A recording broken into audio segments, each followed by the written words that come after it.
이제 유방의 여러 가지 증상들이 생기는 것 중에 제일 흔하게 생기는 질병.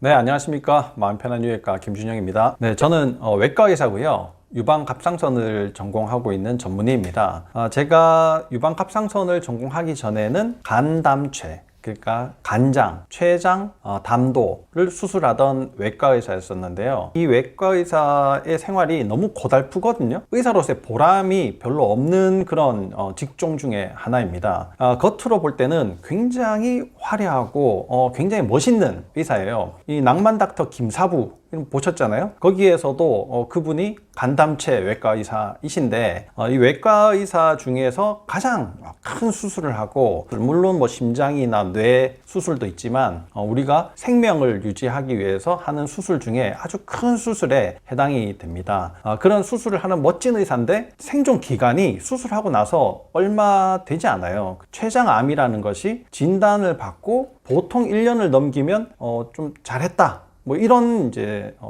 니까 담도암도 마찬가지가 되고요. 간암도 대부분은 이 간경화에서 간암이 생기기 때문에 수술하고 나서 합병증이 굉장히 많이 생기게 되는 그런 질병들입니다. 그래서 외과 의사로서는 4시간, 보통은 6시간, 길게는 12시간의 노력을 해서 수술을 하는데도 불구하고 그런 분들을 외래에서 많이 보지를 못하니까 짧은 기간밖에 못 뵀거든요. 대부분은 이제 뭐 1년 조금 넘으면 이제 합병증으로 병원 오시기도 힘드시고 금방 돌아가시고 이렇게 하시기 때문에 외과 의사로서 좀 더 보람을 느낄 수 있는, 그리고 내가 수술을 하고 나서 이런 분들과 오랫동안 같이 볼 수 있고 또 완치를 내가 내 손으로 했다라는 그런 보람을 느끼기 위해 가지고 전공을 좀 바꿨어요. 그래서 이제 유방 갑상선을 전공으로 하고 있습니다.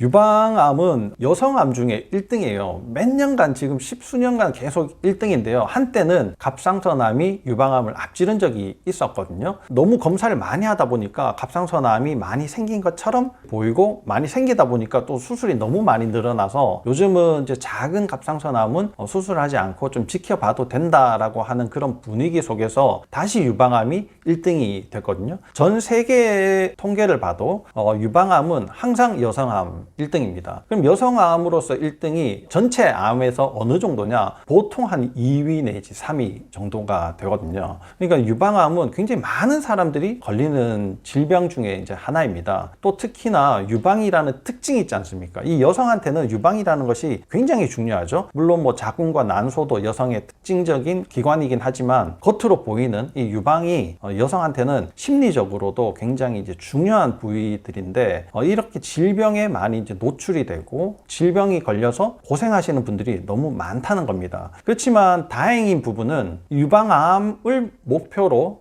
이렇게 이제 많은 환자들이 있다 보니까 유방암을 목표로 여러 가지 치료법들이 많이 발전돼 있어요. 우리가 알고 있는 여러 가지 항암 기법들이 뭐 주사약을 쓴다든지 아니면 뭐 다른 뭐 요즘은 면역 항암제까지 최신 항암 치료까지 전부 유방암에 다 해당이 되는 치료법이다. 그래서 생존율이 좀 길고 비교적 안전하고 치료 방법이 많긴 하지만 그래도 여성한테는 굉장히 큰 타격을 줄 수 있는 질병 중에 하나이다, 이렇게 생각을 합니다. 이제 유방의 여러 가지 증상들이 생기는 것 중에 제일 흔하게 생기는 질병, 통증이에요. 유방이 이제 아픈 거죠. 근데 아프다라고 얘기하기에도 좀 애매한 증상들이 있습니다. 갑작스럽게 찌릿하다가 또 며칠 괜찮다가 이게 반복적으로 되거나 아니면 붓거나, 이게 문제들이, 그런 식의 문제들이 이제 생기는 게 제일 흔한 문제죠. 조금 더 보면 겨드랑이까지도 이제 좀 뻐근하고 불편한 느낌, 이런 것들이 이제 제일 흔하고요. 두 번째는 뭐 혹이 만져져요. 이런 게 이제 두 번째고요. 세 번째는 이 유두에서 분비물이 나와요. 이게 이제 흔한데 그렇게 이제 본인이 알 수 있는 증상들도 있지만 요즘은 이제 검진을 많이 하고 있잖아요. 또 나라에서도 2년마다 한 번씩 엑스레이 촬영을 해서 유방이 건강한가를 확인시켜주고 있는데, 그렇게 검사를 하면서 나타나는 여러 가지 문제들까지 이제 한다 그러면 이 유방에 생기는 질환들은 굉장히 이제 폭넓고 다양하게 많은 여성들이 얘기를 하지 않고 드러내지 않아서 그렇지 누구나 다 한 번쯤은 겪어봤을 가능성들이 높다, 이렇게 보시면 됩니다.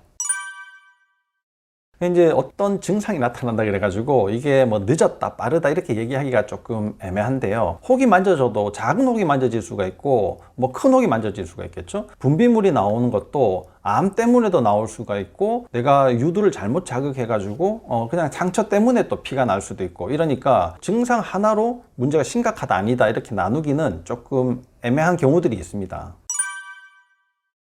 암 환자분들은 제일 첫 번째 생각하는 게 내가 이것 때문에 혹시 죽지는 않을까? 라는 그 죽음에 대한 두려움이 제일 크죠. 또 두 번째는 내가 이제 치료를 열심히 해야지 되겠다라는 생각으로 치료에 임하는데 치료가 너무 어렵고 힘들다 보니까, 특히나 이제 뭐 항암 주사 이런 거는 머리가 빠지고 기력이 없어지고 속이 너무 불편해서 먹지를 못하고 이러다 보니까 내가 이 치료를 끝까지 받을 수 있을까? 이 치료를 받다가 혹시 잘못되는 건 아닐까? 이런 생각이 또 두 번째예요. 그런 고비를 다 넘기고 나서 또 생기는 문제는 혹시 재발하지 않을까, 이런 걱정들이 이제 제일 많은데, 우리가 이제 항상 문제가 딱 닥치면 그때 걱정을 제일 많이 하게 되잖아요. 지나버리면 그걸 이제 잊어버리게 되는데, 사실 이 유방암뿐만 아니라 여러 가지 암들이 재발을 제일 많이 하는 것이 1년에서 2년 사이에 재발을 제일 많이 하게 됩니다. 그러니까 내가 지금 문제를 탁 겪고 나서 안 그래도 걱정이 많은데 이제 1년쯤 지났을 때 걱정이 조금 잊혀질까 할 때 재발의 두려움이라는 것이 또 이제 찾아오거든요. 그러면 이제 2년을 넘기기가 또 힘들어지는 거죠. 이제 2년을 좀 넘겼다 싶으면 이제 또 정기적인 검사라는 것을 하게 되면서 또 불안감이 한 번씩 이렇게 이제 찾아오게 되는 거예요. 그런 이제 재발의 두려움, 이런 것들이 환자들을 항상 괴롭히는 문제가 되는 거죠. 유방암은 초기에 발견되면요, 이 생존율이 굉장히 높아요. 유방에 문제가 생기는 것들은 해결할 수 있는 방법이 사실 굉장히 많이 있거든요. 다양한 방법으로 유방암의 상태에 따라서 적용할 수 있는 이런 여러 가지 프로그램들이 되어 있거든요. 이미 다 결정이 되어 있기 때문에 그런 치료 방법들을 잘 따라 하시면 많은 분들이 생존의 가능성들이 굉장히 높습니다. 특히나 1기 같은 경우에는 5년 생존율, 우리가 이제 보통 5년으로 암이 이제 치료가 됐는가 아닌가를 이제 보게 되는데, 5년 생존율이 무려 뭐 95% 이상이 되거든요. 근데 2기가 되면 그래도 90% 정도 가까이가 이제 돼요. 근데 3기가 되면 좀 떨어지기 시작을 하는데 그래도 75%에서 한 80% 정도 되거든요. 이 4기가 되면 50%에서 왔다 갔다 정도가 됩니다. 그러니까 가능하면 일찍 발견하는 것이 아주 유리하고, 그 일찍 발견하게 하기 위해서 정기적인 검진을 하게 되는 거죠. 나라에서도 2년에 한 번씩 해주게 되고, 요즘은 뭐 근처에서 유방 클리닉도 굉장히 많고, 또 내가 불편하면 언제든지 병원을 쉽게 찾아가서 검사를 해볼 수가 있으니까 뭐 유방 초음파라든지 엑스레이 사진이라든지 이런 것들을 검사를 해서 조기에 발견되시는 분들이 굉장히 많이 있습니다.